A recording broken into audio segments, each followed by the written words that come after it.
శివ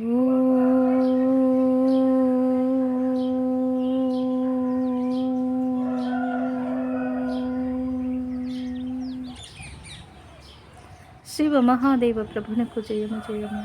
శ్రీ తిరుమలార స్వామికి జయము జయము. తిరుమంతిరమునకు జయము జయము. మనం తమిళ మంత్రతంత్ర భక్తి కావ్యమైన తిరుమంతిరంలోని మంత్రములకు తెలుగులో అర్థాన్ని తెలుసుకుంటున్నాం. ఈరోజు 600వ మంత్రం నుండి. ధ్యాన సిద్ధిలో శివజ్ఞాన స్వరూపాన్ని చూడగలం.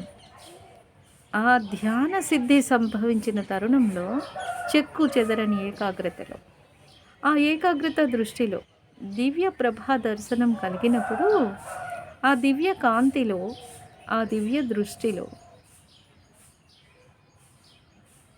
ఆ తీక్షణమైన ఏకాగ్ర దృష్టి పథం హృదయ సామ్రాజ్యంలోకి ప్రసరించి దానిలో ఐక్యమైపోయి ఆ దివ్యధార ఉద్భవించి అది ఉప్పొంగుతుంది అనంతమైన మహాశూన్యంలో.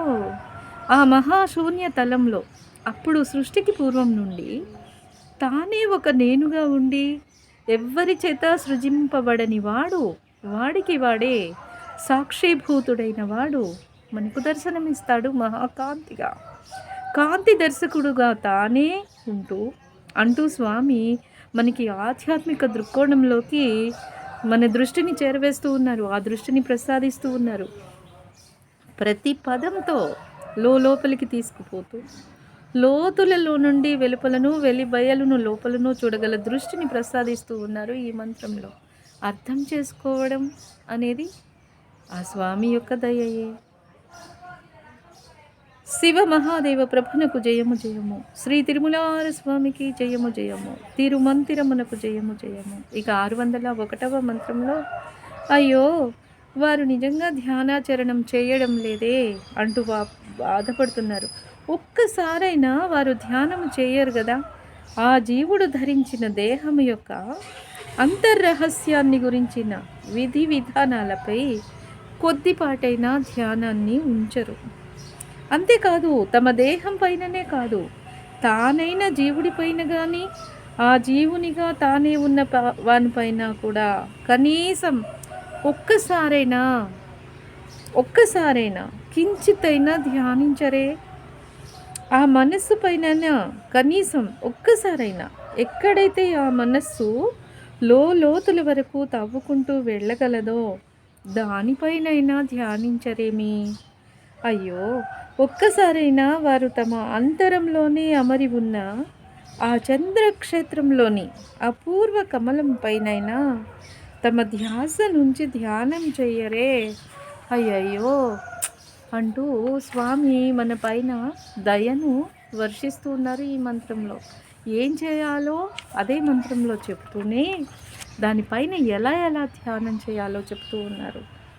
కొద్దిపాటిగా మనస్సు పైన ధ్యానాన్ని ఉంచండి అంటూ, ఆ మనస్సుపై మీరు ధ్యానాన్ని ఉంచడం ద్వారా లోపల బయట ఏం జరుగుతూ ఉంది, ఎలా జరుగుతూ ఉంది అనే విషయాన్ని మీరు అవగాహన చేసుకుంటూ శివాన్ని కనుగొనే మార్గంలోకి ప్రవేశిస్తారు అనే విషయాన్ని స్వామి చెప్పడానికి ఆ మనస్సు అనే శక్తి యొక్క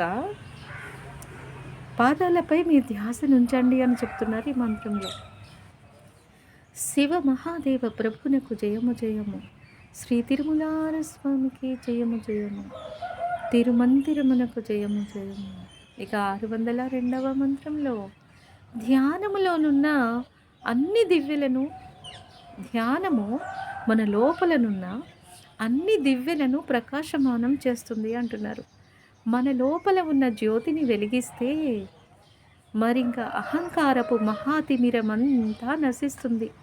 మరింకా అది అంతరంలోనే తనంత తానుగా వెలిగించుకుంటూ పోయే మహాజ్యోతులను వరుసగా వెలిగించి మరింత ప్రకాశమానం చేస్తుంది.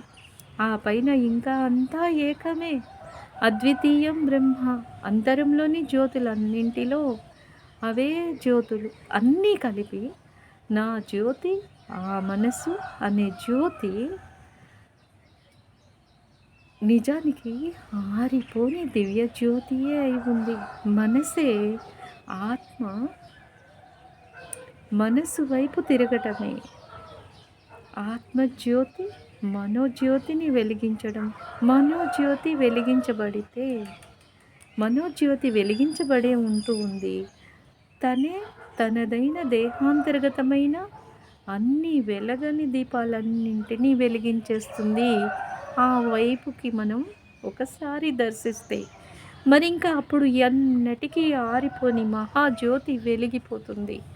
లోపలి నుండి వెలుపలి వరకు, లోపల వెలుపల అనే తేడా లేకుండా, అద్వితీయంగా, రెండు లేకుండా, ఒక్కటిగా, అద్వైతమూర్తిగా అంటూ స్వామి ఈ మంత్రంలో మనను సాక్షాత్తు శివపథంలో ప్రవేశపెట్టేశారు.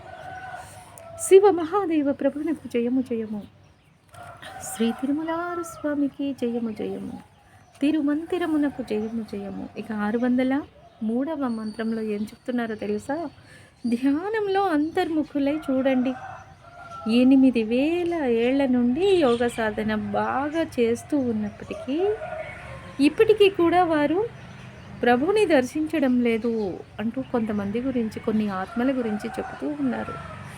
అమృతం వలె సుమధురము, మరి కంటి పాప ఎంత ప్రియమో అంత ప్రియమో అయిన వాడు నీలోనే తాను స్వయం ప్రకాశమానమై విపులంగా విశదీకరిస్తాడు చూడు.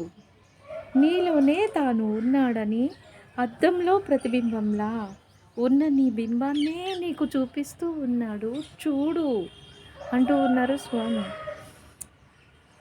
శివ ధ్యానంలో అంతరంలో శివుని దర్శించగలవు. అదే జీవునిగా ప్రతిబింబించిన శివుని సాధనలన్నీ యోగంలో అంతరంలోకే చేర్చేస్తాయి. అక్కడే అవి దర్శింపచేస్తాయి. అవే నువ్వు దర్శించవలసింది, అదే నీవు దర్శించి స్పర్శించవలసింది అంటూ స్వామి ఈ మంత్రంలో మనకి చెప్తూ ఉన్నారు. శివ మహాదేవ ప్రభునకు జయము జయము. శ్రీ తిరుమలార స్వామికి జయము జయము. తిరుమంతిరమునకు జయము జయము.